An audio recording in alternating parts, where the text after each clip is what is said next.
to Geekology. I'm David. And I'm Sven. And tonight we're reviewing Eaglemoss's Star Trek The Official Starship Collection, issue 54 and 55.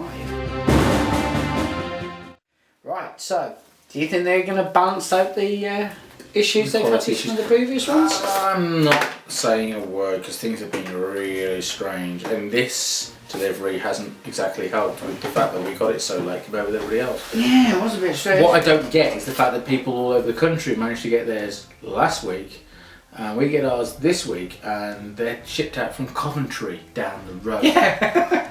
Explain this to me. Maybe they were walking on tour.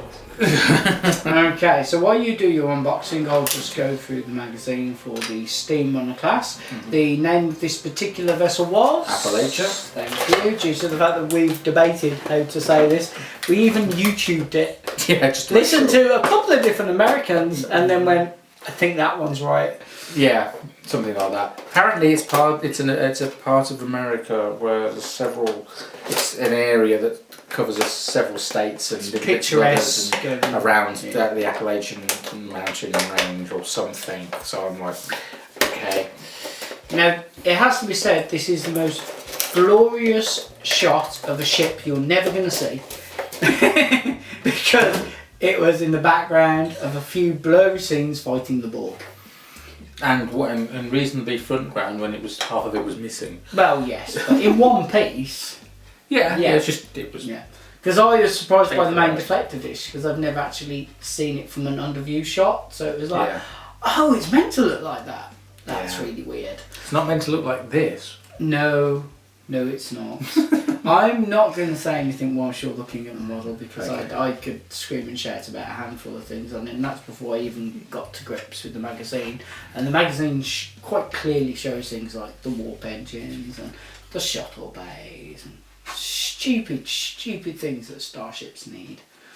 So, typical layout. I've not been talking about the magazine at all. So you have your typical layout, high gloss cover, how to mount it on the stand correctly, then a good topographical view of the ship. Then some absolutely fantastic concept art pieces which I had never seen. So of interest, have they written anything interesting on there, like, the Thunder Child? But some absolute, no, that's it. That's a weird design for a warp engine. Yeah, but doesn't that remind you of something? Yeah, a lot of these remind me of a lot of other things. Yeah. But here's the best bits. Lots Weird of Borg strange Borg stuff that had never been released. Storyboard pieces that has not seen the light of day. So, That's pretty cool. kind of, for Borg fans, even if they didn't want the ship, even though the ship was technically designed to fight the Borg, some great concept art. That's a really good one. Right, so since you've got yours off the stand, let's have a gander. So, there's definitely weight. Oh yeah, it's quite a heavy one. The Aztecing is good. Yes, the markings generally. The join marks aren't too bad, although it has to be said underneath is quite pronounced. Yeah. At least that's just around the edge of the thing. And my problem is the join mark right through the middle of the navigational deflector. Yep, I've got exactly the same problem. Because that's not really a problem. That's apparently everybody's had that being pretty hideous. It doesn't seem to have been pressed together very well for anybody. Nope. To the point where people have already started adapting. I dislike the way they've done the main deflector dish for it.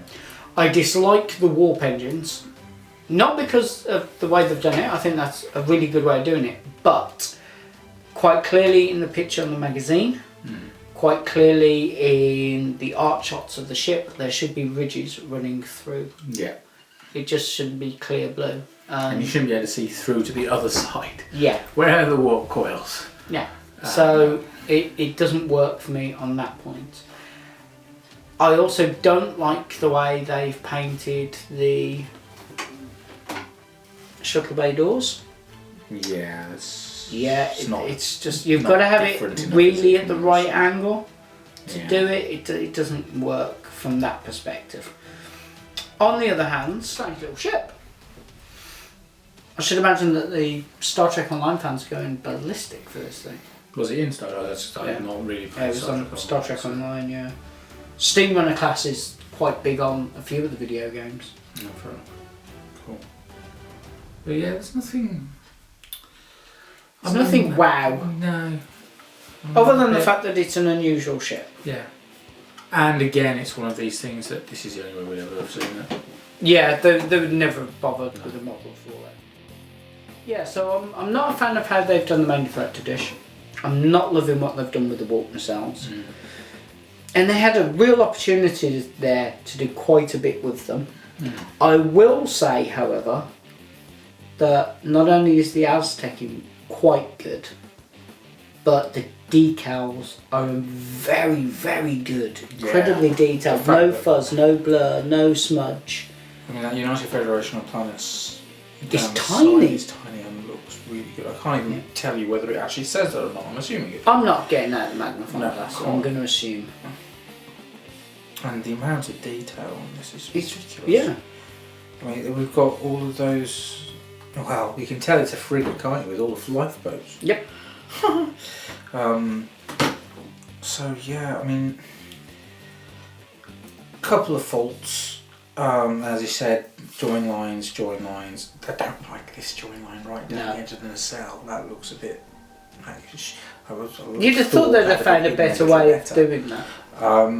But as I said, this is, you know, we're never going to see this ship in any other way. Yeah. It's reasonably obscure. It has this... I find it strange that's engineering. Again, like on the Centaur, this little tiny pod is engineering. What was such a massive saucer section? Yeah, and like the warp core, the jet point is on here. Yeah. I'm like, okay. Well, yeah, but at the end of the day, it's, you know, a warp core. They don't need to be big as such. True. I mean, at the end of the day, if you think about it, a runabout had a warp core. But this is, I mean, this is the thing, is this is probably isn't designed for long range work, is it? It was only designed to fight Borg. It's a defence measure, the frigate. So, yeah, I'm going to quite enjoy having that in the collection. It could have been better, but it's not a disaster by any stretch of the imagination. So, you know, it's not an Enterprise C. No. That's a fair comment. Yeah. It goes on the stand from the... right at the back? Right at the back. Oh, that doesn't look very balanced. Okay, yeah. Oh.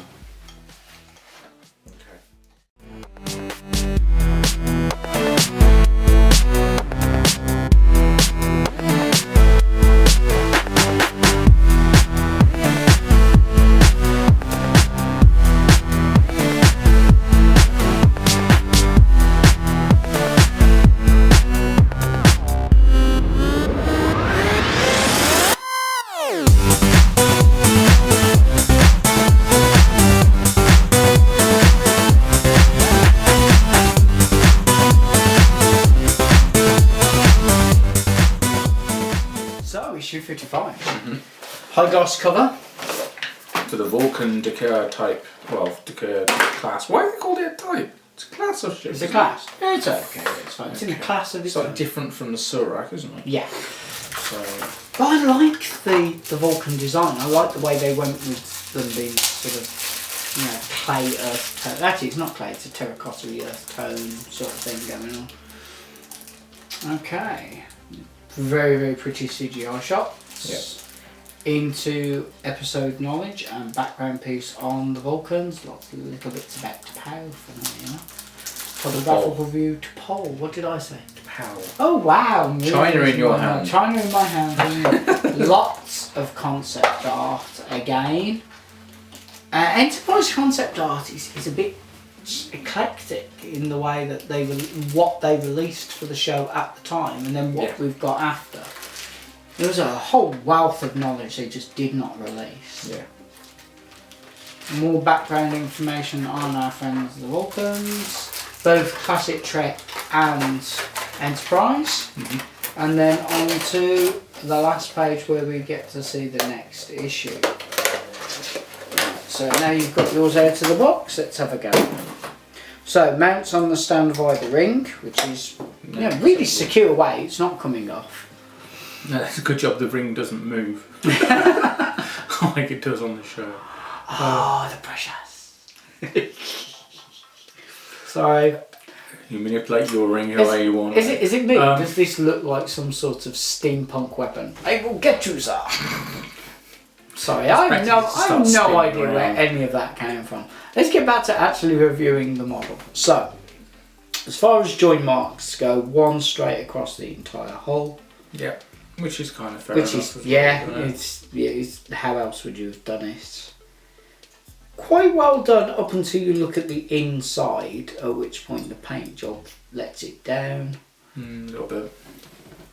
They didn't put any blue paint on the inside of the ring, which normally indicates engines. I feel that is an error. Though to be fair, it's only blue when it's at war. When it's at, so are Federation starships. Oh, I suppose. Well, no, they're not though, are they? They're always blue. Suppose. Yeah, okay. Okay, I will accept that as a fair comment. That is a fair comment when they're lit up. It's detailed enough. The Aztecing is not a good enough colour to stand out from a distance. When you're up close to it, you can see it. The windows are relatively well done, but the detail on the model itself is beautiful. It is really nice. Certainly nothing wrong with it. No, not really. And because it docks from the ring, you can actually have it at several different angles. Because that's the one thing, you can only put these models on one specific way. Especially when you don't, follow the instructions. I'm saying nothing. Yeah. But yeah, that's nothing wrong with it. It's a Vulcan I find ship. it hard to rave about it. Yeah. But to be fair, bizarre ship. I can see them actually releasing it as a model though. I could have, if the show had continued. We got the Surak, didn't we? Yeah. As in not the Surak class, the long-range warp sled shuttle thing from Starship the Motion Picture. That got done with an AMT kit, so.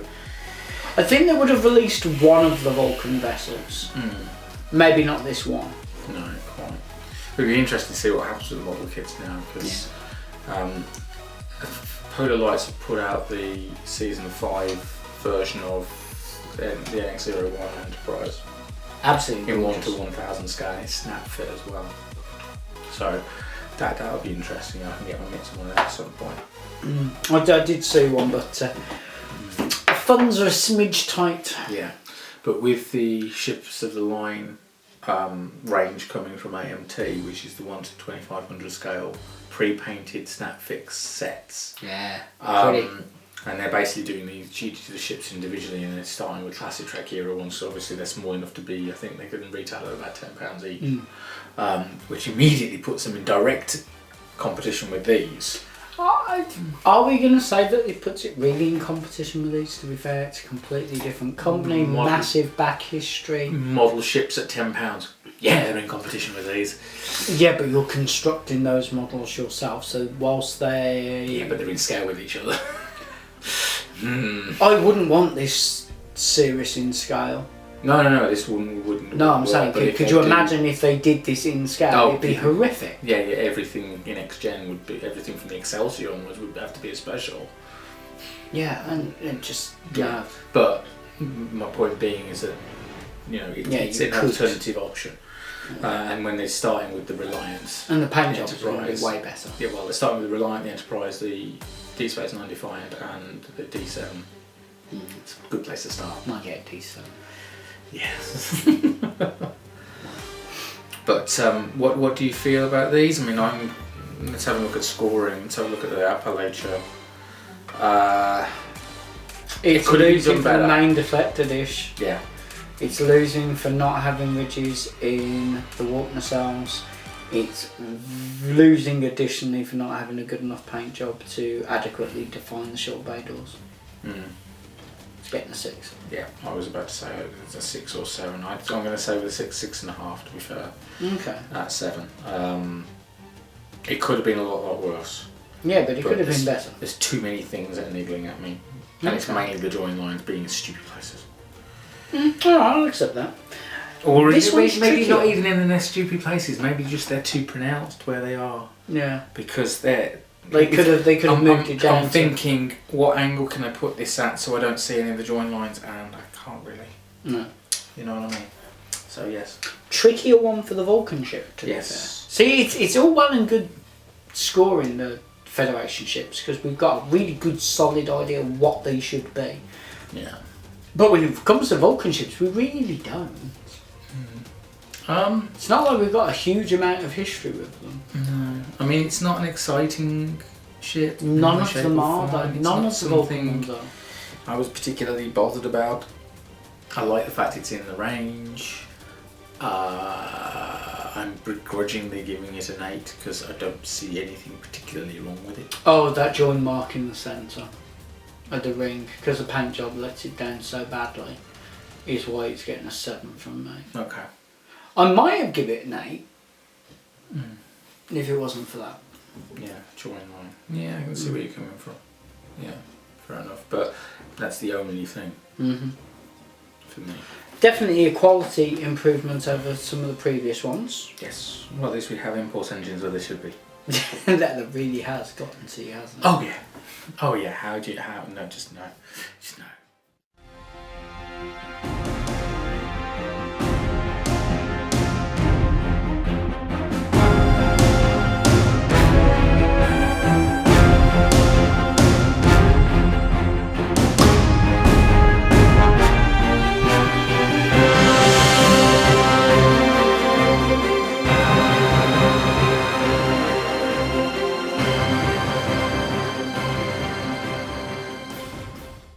So, if you subscribe to the magazine, you will have gotten one of these in your box.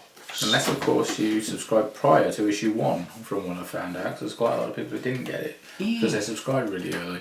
And obviously, it depends where in the world you are, because some countries are not up to this issue yet. So, from issue 56 onwards, there is going to be a change in the cover price of the magazine. Now, I'll be interested to see if the countries that are much further behind, like Japan, don't have their increase until this, or whether they'll put their increase sooner. They've already had the increase because their cover price is so much more in advance of where ours is.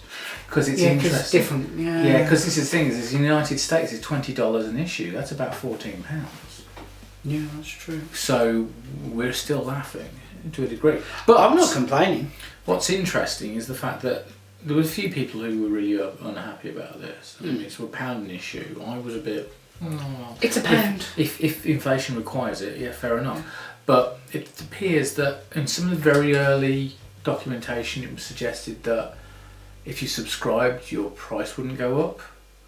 But for how many issues? Well, for the entire collection, it says, but bearing in mind at the time the collection was only 60 issues.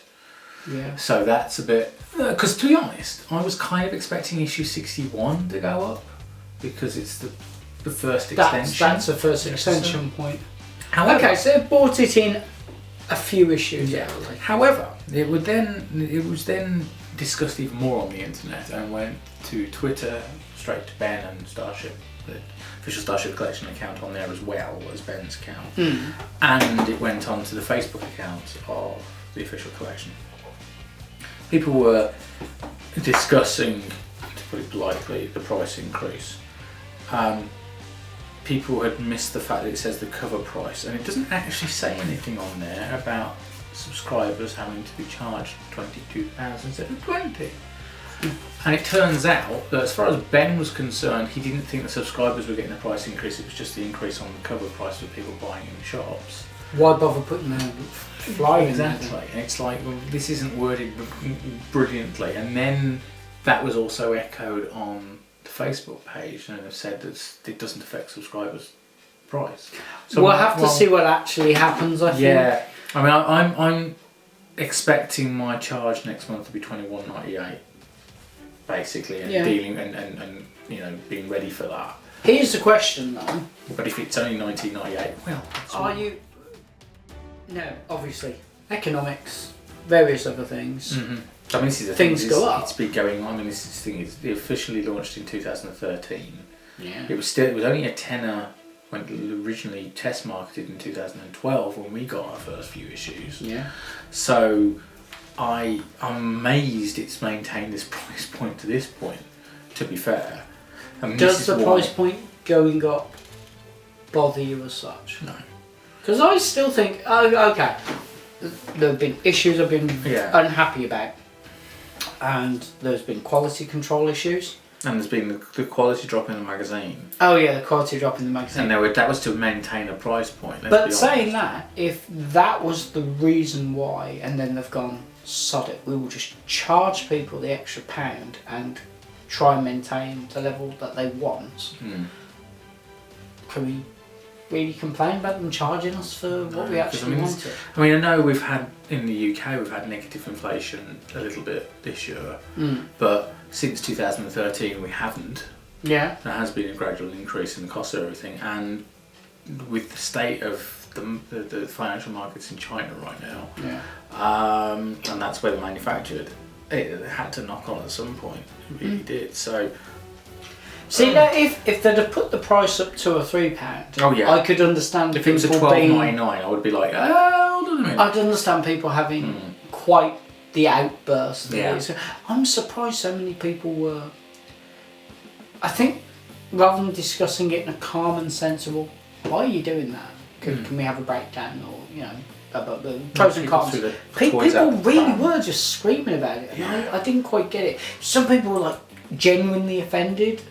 And it's like, how are you offended by this? This isn't an attack on you. It's not, but they've put the price up of a product. It's not a product which you can cancel if you're not happy. So I was just like, okay, but I mean, it's just one of those things. It happens, especially when they've extended. This is the thing: is they would have probably done cost breakdowns for the first 60 issues. And then after the 60 issues, there was going to be a question mark to get up to 90. And frankly, if it had gone to $12.99 at that point, considering some of the weird ass ships you're not going to get in any way, shape or form any other way, I agree. I still would have thought, maybe. I wouldn't, it would just be like, is $12.99 worth it? And then you look at the alternatives, there are none. Yep, there you go. See, this is it. Mind you did say AMT is going to start bringing out a few bits, but they're not going to bring out this many. They're not going to bring out 90, are they? No. So, and there's still the possibility of a further extension later on down the line. And how many times have we bellyached about the fact that there hasn't been enough specials? There hasn't been enough specials. Exactly. We were promised more specials. And they were 20 quid a shot. Yeah. We have no right to complain about a £1 price increase. Actually, see, now there is a prime example. If the company genuinely wanted to leg over the fans, we're going to do you over, they would release the specials when they told us they would release the specials.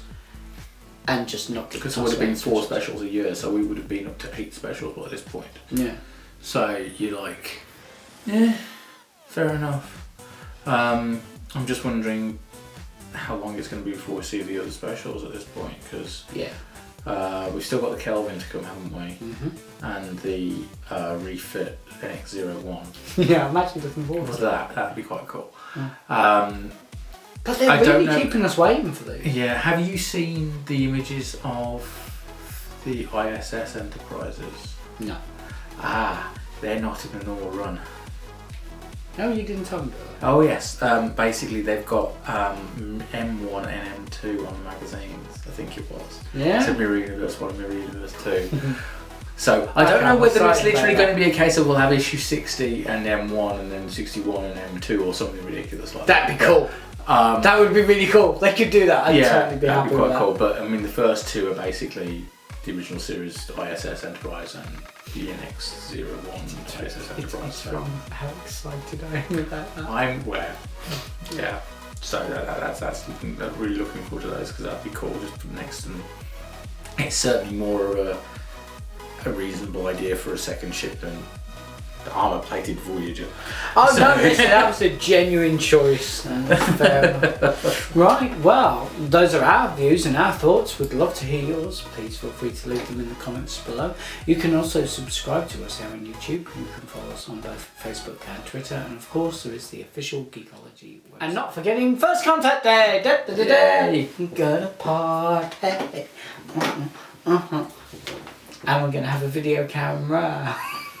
And slips, and film, and cards, and all the other things we're meant to have. I will.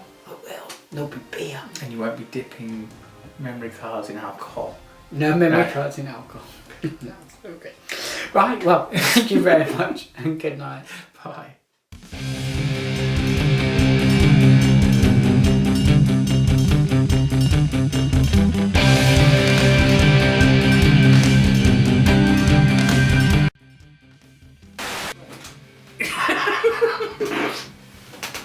Yeah, that's what I thought of those previous takes. Enjoy that in a minute. Tonight we're going to review Star Wars. Oh no, he just did. Let's not piss off the Star Wars fan we have. Okay, we need to keep him in an enclosure and protect him from JJ. I'm just thinking, BB gun. Anyway. Be nice. 3, 2, 1. Hi and welcome to Geekology. I'm David. I'm Sven. And tonight we're reviewing Eaglemoss's official Starship, the Star Trek. No. He's very, very drunk. No! Not even a little. But you can't get Star Trek ahead of the official Star Trek. The official Starship collection. 3, 2, 1. Hi and welcome to Geekology. You're fucking gurning at the camera, aren't you bastard? Hi and welcome to Geekology. I'm David. I'm Sven. And tonight we're reviewing Eaglemoss's Star Trek, the official Starship collection issue.